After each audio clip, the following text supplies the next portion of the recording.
నేను ఉచిత ఇసుక ఇస్తానని చెప్పాం. ఈరోజు ఉచిత ఇసుక విధానానికి శ్రీకారం చుట్టాం. ఈరోజు మీ పక్కనే గోదావరి ఉంది, కానీ గోదావరి ఉంది, మీకు ఇసుక దొరకన ఇబ్బందులు వచ్చాయి.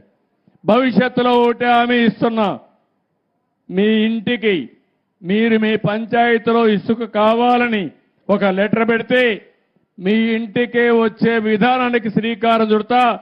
ఖర్చులు అక్కడ సీనరేజీ ఆ ట్రాన్స్పోర్ట్ తప్ప ఒక్క పైసా భారం మీ మీద పడకుండా ఎక్కువ మీకు ఇసుక సరఫరా చేసే బాధ్యత మాదని మీ అందరికీ హామీ ఇస్తున్నా. దీంట్లో చిన్న చిన్న సవాళ్లు ఉన్నాయి. కొంతమంది ట్రాన్స్పోర్ట్లు కోరుతున్నా, మీరు కూడా గుర్తుపెట్టుకోవాలి, మీ వ్యాపారాలు జరగాలి కానీ పేద ప్రజల్ని వేధించే మార్గం ఉండకూడదు. మీరు రావడం 2-3 రోజులు ఆ లారీ అక్కడ పెట్టుకోవడం, అక్కడి నుంచి 2 రోజుల వెయిటింగ్ ఛార్జీలు కూడా ఎవరైతే వినియోగదారు ఉన్నాడో ఇసుక కావాలని వాళ్ళు ఎత్తినేసే పరిస్థితికి వచ్చారు. అందుకే నేను ఒకటే మాట చెప్పాను, ఎవరు కావాలన్నా ఇసుక బుక్ చేసుకుంటారు, లారీ వస్తుంది, ఆ లారీలో గంటల లోడ్ చేస్తారు, నేరుగా తీసిపోయి వదిలేసి వస్తారు.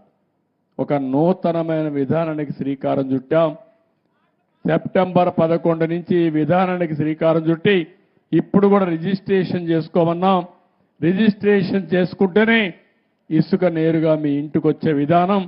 మీ సచివాలయానికి పోయి మీకు ఎంత ఇసుక కావాలనో ఆ ఇసుక రిజిస్ట్రేషన్ చేసుకుని డబ్బులు కట్టేస్తే నేరుగా లారీతో మీకు వస్తుంది. మీరే లారీ తీసేపోయి తీసుకొచ్చుకుంటామంటే దానికి కూడా మీకు ఒక టోకెన్ ఇస్తారు, మీరే పోయి తెచ్చుకోవచ్చు అని చెప్పి నేను మీకు తెలియజేస్తున్నా. ట్రాక్టర్ అవసరమైతే ట్రాక్టర్ కూడా తీసేపోయి మీరే తెచ్చుకోవచ్చు.